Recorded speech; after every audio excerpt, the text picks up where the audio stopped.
आज देश का जो गरीब है, देश का जो किसान है, उसको एकदम नकारा जा रहा है। जितनी भी नीतियां 10 सालों में नरेंद्र मोदी जी की सरकार में बन रही हैं, वो किसी गरीब के बारे में सोचते हुए या उसकी समस्याओं को सुलझाने के लिए नहीं बन रही हैं। वो बड़े बड़े खरबपतियों के लिए बन रही हैं। जितने भी ऐसे संस्थान थे जो लोकतंत्र को मजबूत बनाते थे, उन सब को कमजोर किया हुआ है नरेंद्र मोदी जी की सरकार ने।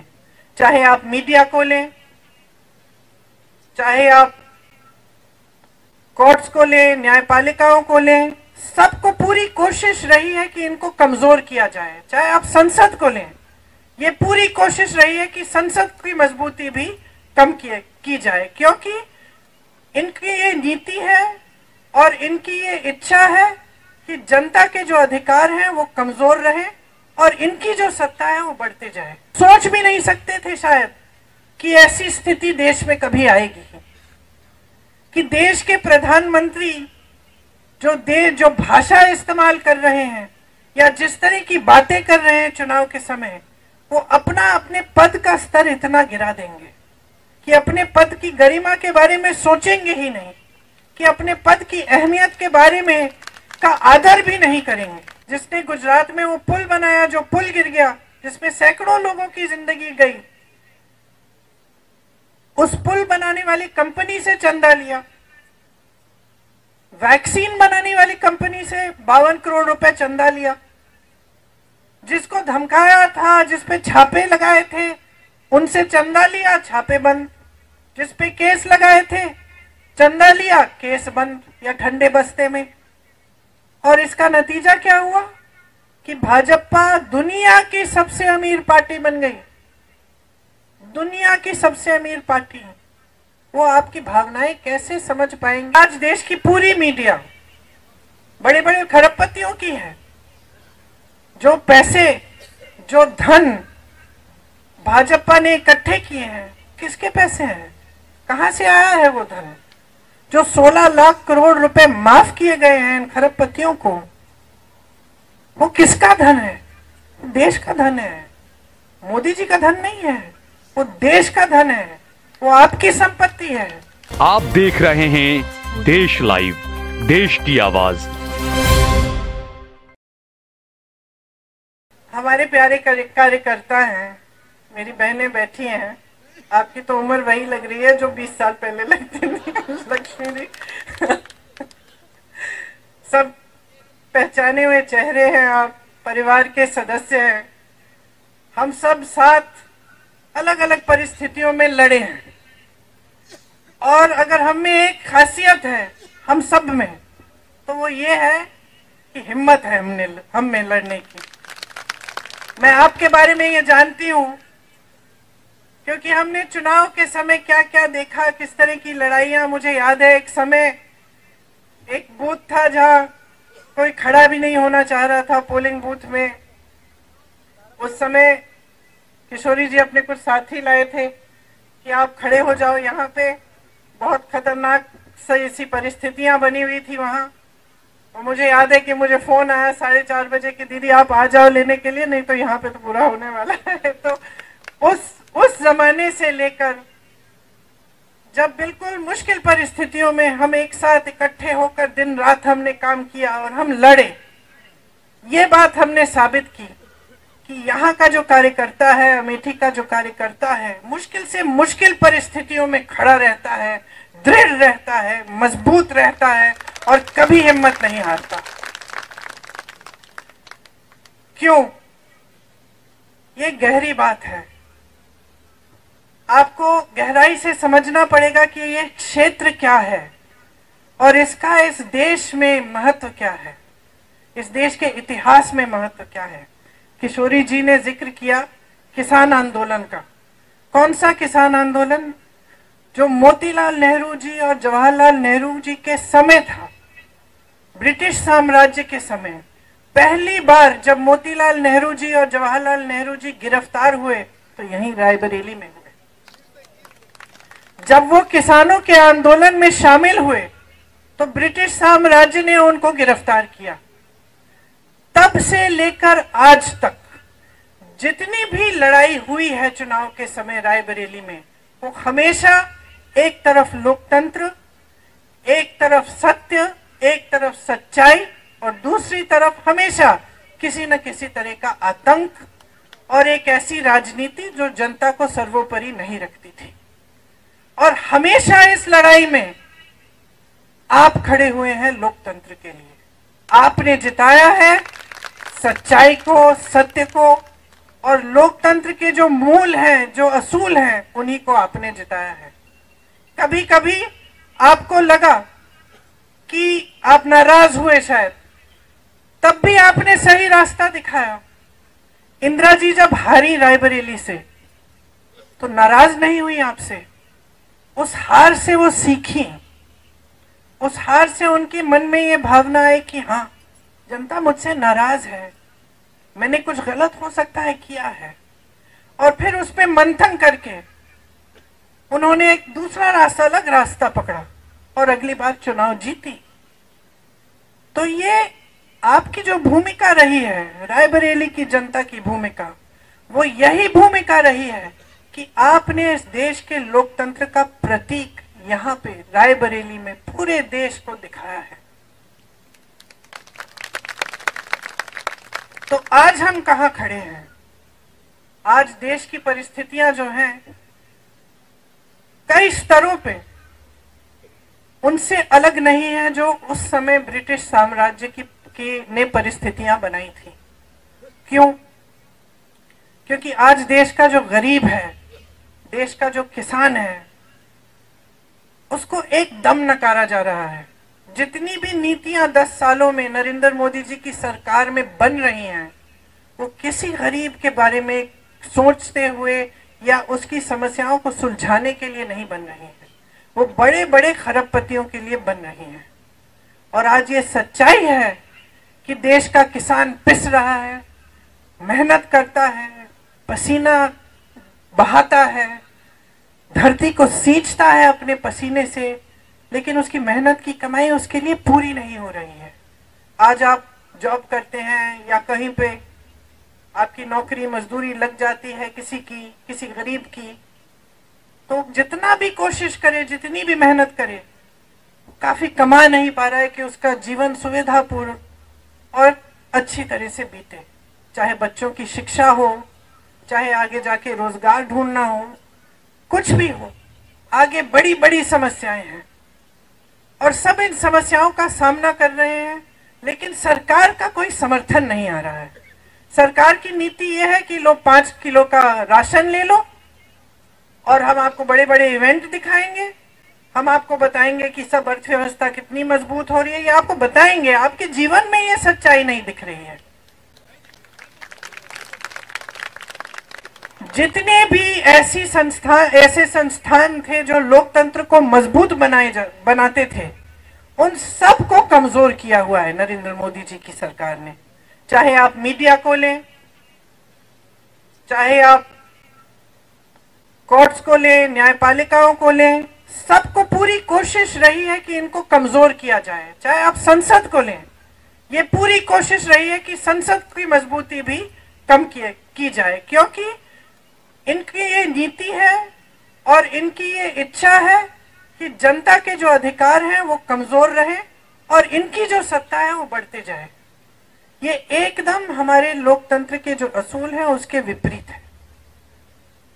आज देश में जो हो रहा है उसको समझना बहुत जरूरी है। मैं जानती हूँ आप बहुत सक्षम कार्यकर्ता हैं कांग्रेस के, पूरी तरह से आप जानकार हैं, आप समझते हैं कि देश में क्या क्या हो रहा है, राजनीतिक तौर पे भी, सामाजिक तौर पे भी।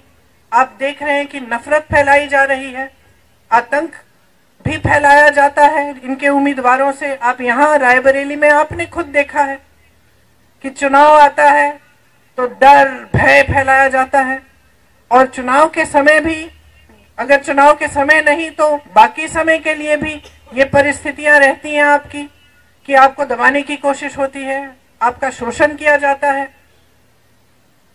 तो ये वो राजनीति नहीं थी जिसकी नींव महात्मा गांधी जी ने डाली।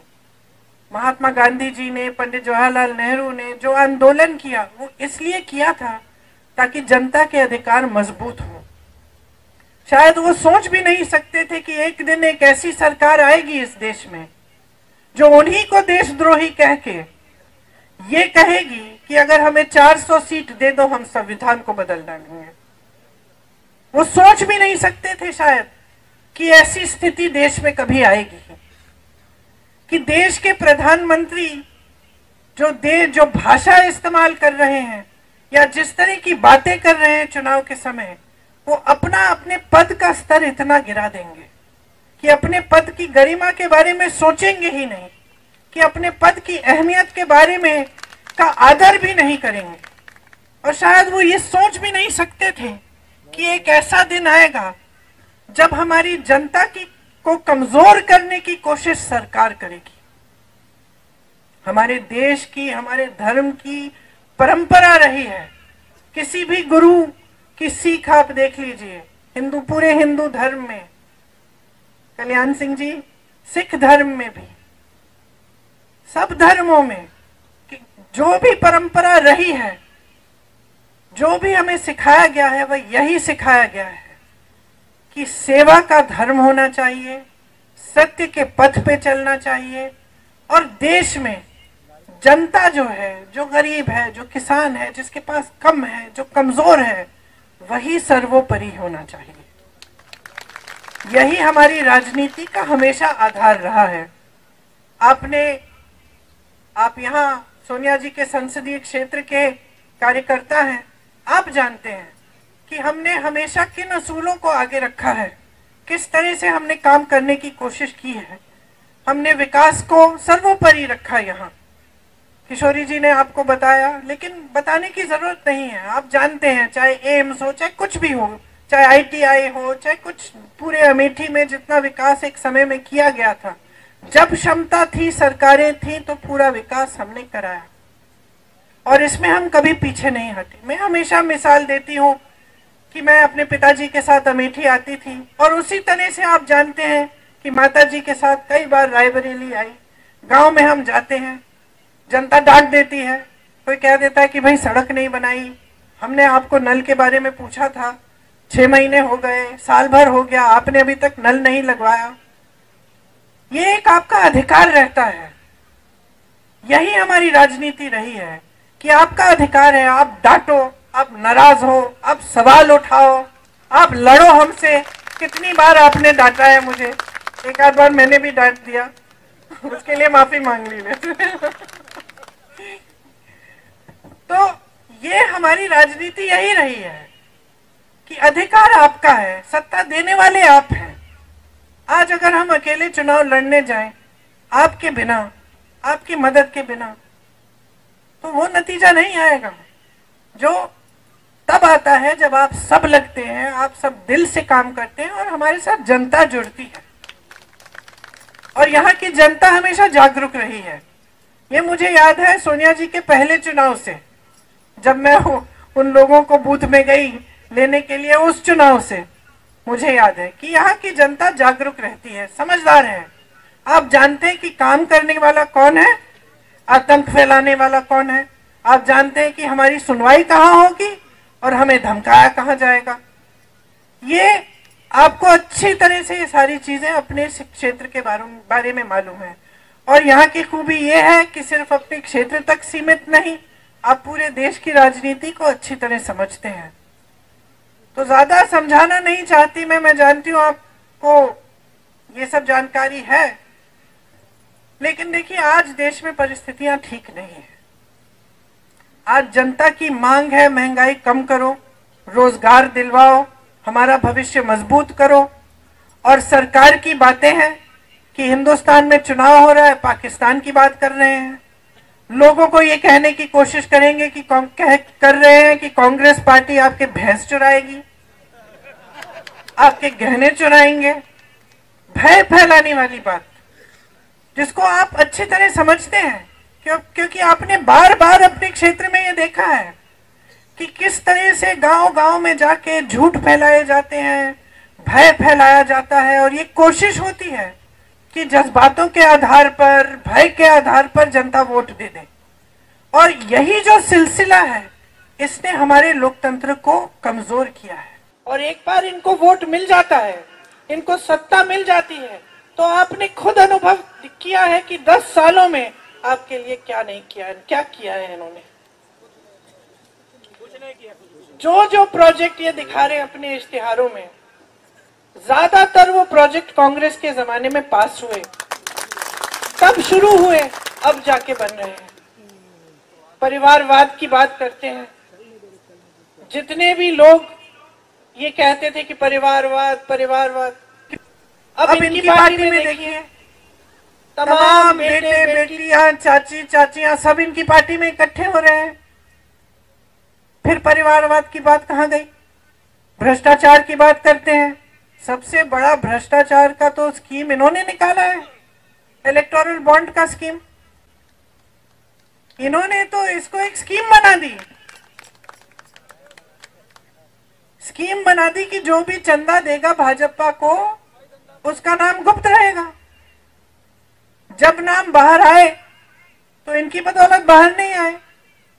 बाहर आए इसलिए क्योंकि सुप्रीम कोर्ट में केस लगा और न्यायाधीशों ने बोला कि बाहर निकालो लिस्ट, अब सूची देखिए। और ये सब बातें आपको समझानी चाहिए लोगों को, किस किस से चंदा लिया है।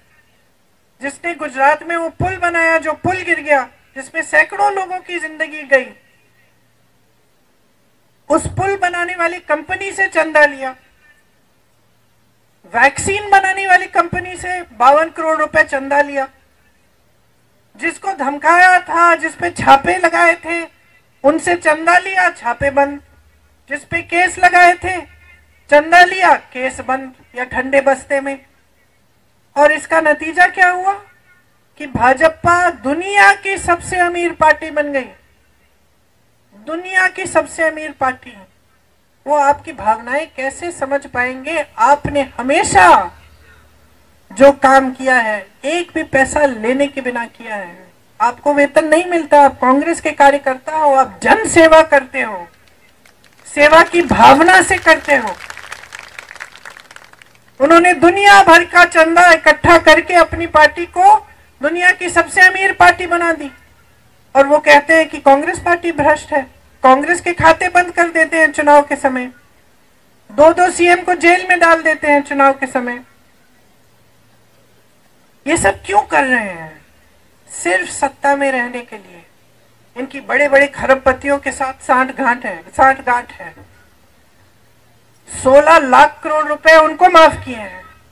जो हमारा किसान 10,000 रुपए के लिए, 50,000 रुपए के लिए आत्महत्या कर रहा है क्योंकि वो कर्ज चुका नहीं पा रहा है, अपनी बेटी की शादी करा नहीं पा रहा है, उसके लिए एक पैसा माफ नहीं।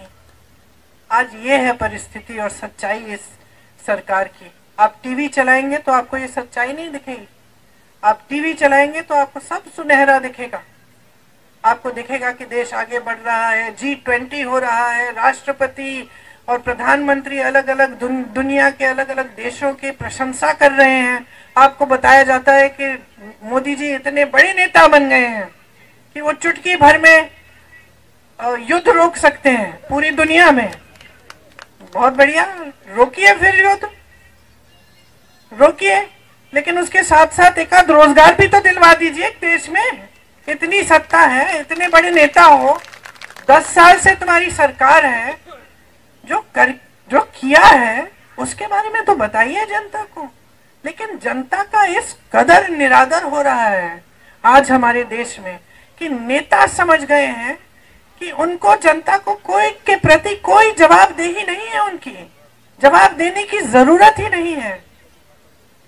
एक बात मेरे मन में बैठ गई जब मैं यहाँ 22 में चुनाव के लिए काम कर रही थी। बघेल जी आए थे और मैंने कहा था उनके लिए हमने आयोजित किया था एक प्रोग्राम जिसमें वो बिजनेस के लोगों से वो उनकी बातचीत हो रही थी।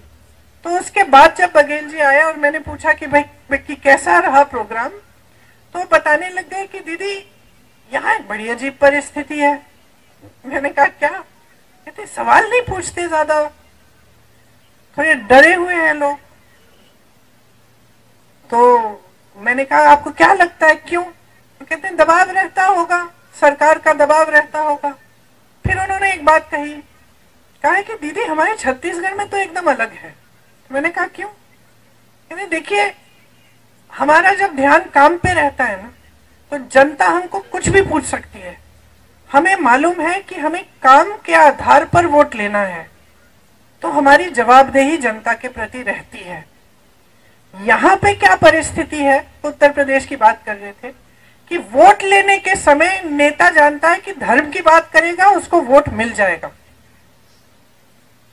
तो एक तरह से उसने अपनी जवाबदेही खत्म कर दी है, क्योंकि अब वो जान गया है कि चुनाव के समय मैं जज्बातों की बात कर दूंगा, मैं धर्म की बात उठा दूंगा, वोट तो मुझे मिलने ही मिलने हैं, तो फिर मैं काम क्यों करूं? तो ये भावना जब किसी ऐसे व्यक्ति के दिल में आ जाती है जिसके पास इतनी सारी सत्ता है कि भाई मुझे काम करने की जरूरत ही नहीं है, बगैर काम किए धर्म की बात करके या बड़े बड़े सपने दिखा के या बड़े बड़े झूठे वादे करके ही मुझे वोट मिल जाएंगे, तो वो काम करना बंद कर देता है जो सही काम है। और उसका ध्यान कहाँ जाता है? अपनी सत्ता के प्रति, किस तरह से अपनी पार्टी के लिए धन इकट्ठा किया जाए, किस तरह अपने खरबपति मित्रों को मजबूत बनाया जाए। और साठ गांठ की बारे में मैंने क्यों बात की? क्योंकि आज देश की पूरी मीडिया बड़े बड़े खरबपतियों की है। जो पैसे, जो धन भाजपा ने इकट्ठे किए हैं, किसके पैसे हैं? कहां से आया है वो धन? जो 16 लाख करोड़ रुपए माफ किए गए हैं इन खरबपतियों को, वो किसका धन है? देश का धन है, मोदी जी का धन नहीं है, वो देश का धन है, वो आपकी संपत्ति है। तो ये सारी बातें आज हमें समझनी पड़ेंगी, क्योंकि अगर हम इन बातों को ठीक से नहीं समझेंगे तो हम बाकी लोगों को कैसे समझाएंगे कि कितनी भीषण परिस्थितियां हैं आज देश में, और हमारा पूरा जो लोकतंत्र है वो खतरे में है। हम बार बार बोलते हैं मंच पे, लोकतंत्र खतरे में है, लोकतंत्र खतरे में है। इसका मतलब क्या है? जो गांव में रहता है, जो किसान है, जो गरीब है, उससे क्या मतलब है इस लोकतंत्र का? ये समझाना जरूरी है कि इस लोकतंत्र ने अधिकार दिया है आपको, वोट का अधिकार, जो सबसे बड़ा औजार है जिससे आप अपने जीवन में बदलाव ला सकते हैं या फिर आप अपने भविष्य को अंधकार में भी ढकेल सकते हैं। ये समझाना जरूरी है। ये समझाना जरूरी है कि अगर संविधान बदलेगा, इसका मतलब क्या है? क्या आपका वोट कल को आपको नहीं मिलेगा? क्या आरक्षण कम हो जाएंगे? क्या जो आपके अधिकार हैं, जैसे कांग्रेस ने आपको भोजन का अधिकार दिया, जनता को शिक्षा का अधिकार दिया, इनका क्या होगा अगर संविधान बदलेगा? ये सब बातें समझानी बहुत जरूरी है। बाकी शायद 329 घंटे हैं अभी से लेकर चुनाव तक। 2-4 घंटे हर रोज सोने के लिए रख लीजिए, बाकी सब मेरे हैं। दौड़ाऊंगी, काम कराऊंगी, डांटूंगी, कंधे से कंधा लगाकर आपके साथ लड़ूंगी। और अगर एक सेना है इस पूरे देश में जो लड़ना जानती है, तो ये सेना है।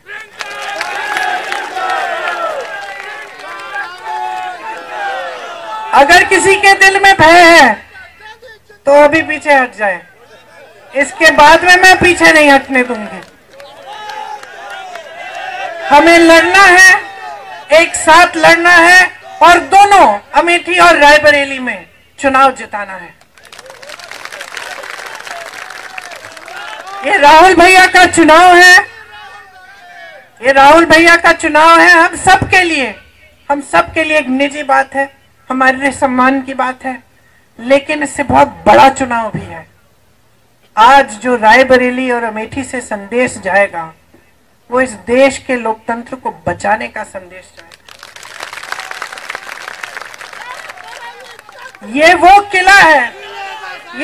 किला है जो भाजपा गिरा नहीं पाई पिछले चुनाव में। ये वो किला है जिसकी रक्षा आपने की। यहां से हमेशा इस देश को सही संदेश ही जाता है।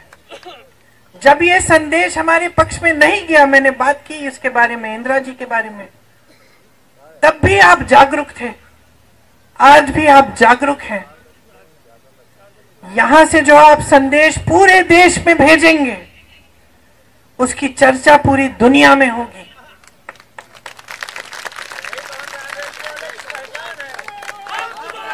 तो आपकी लड़ाई आज सिर्फ राहुल गांधी जी के लिए नहीं है। आपकी लड़ाई सिर्फ हमारे लिए, अपने लिए नहीं है। आपकी लड़ाई अपने गांव के हर एक व्यक्ति के लिए है, अपने शहरों के लिए है, अपने प्रदेश के लिए है और अपने देश के लिए है। इस मिट्टी के लिए है जिसके लिए बड़े बड़े नेता शहीद हुए। आज परिस्थितियां ये है कि इंदिरा गांधी जैसी शहीद महान महिला को ये लोग देशद्रोही कह रहे हैं। यहां आपके साथ कंधे से कंधा लड़ा के लड़ी, हमेशा सही पथ पर, सत्य के पथ पर चली। महान संघर्ष हुए उनके जीवन में, आपने साथ दिया। जब आपको टोकना था आपने टोक भी दिया, साथ नहीं छोड़ा। ना उन्होंने आपका साथ छोड़ा, ना आपने उनका साथ छोड़ा। मैं तो नहीं छोड़ने वाली साहब।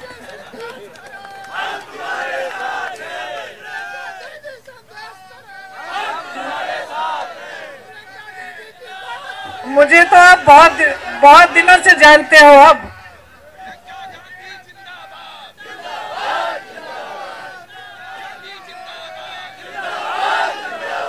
ये वो मिट्टी है इस देश की जिसमें मेरा परिवार का खून मिला हुआ है, जिसके लिए हम आज लड़ रहे हैं, जिसके लिए आपके पूर्वजों ने जान दी है, आपके पूर्वजों ने पसीना और खून बहाया है। ये वो मिट्टी है, ये इस देश की सबसे पवित्र मिट्टी है हमारे लिए। इसके लिए हम लड़ रहे हैं। हम इस देश के जन जन के स्वाभिमान के लिए लड़ रहे हैं। हम इस देश के जन जन के अधिकारों के लिए लड़ रहे हैं। हम लड़ रहे हैं उस सब चीजों के लिए जिसके लिए हमारे पूर्वज लड़े थे। आज ये देश की परिस्थिति है, ये आपको गहराई से समझना पड़ेगा। और ये जो लड़ाई जो है, आपको एकदम सीना तान के मजबूती से लड़नी पड़ेगी। तैयार हो?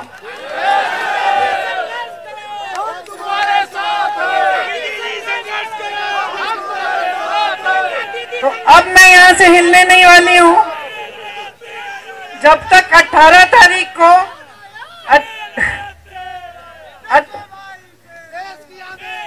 मैं शेरनी हूं, शेरनी।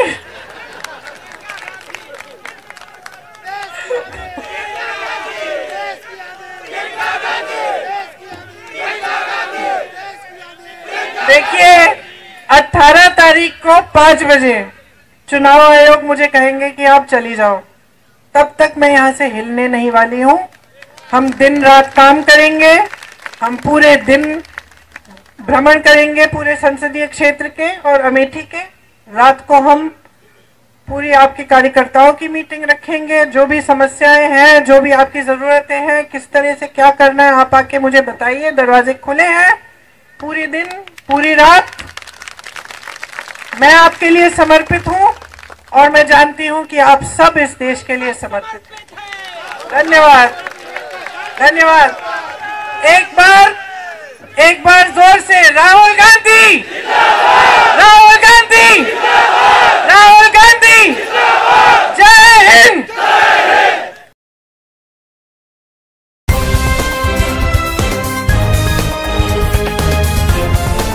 देश और दुनिया की तमाम छोटी और बड़ी खबरों के लिए हमारे चैनल को सब्सक्राइब करना न भूलें और बेल का बटन जरूर दबाएं।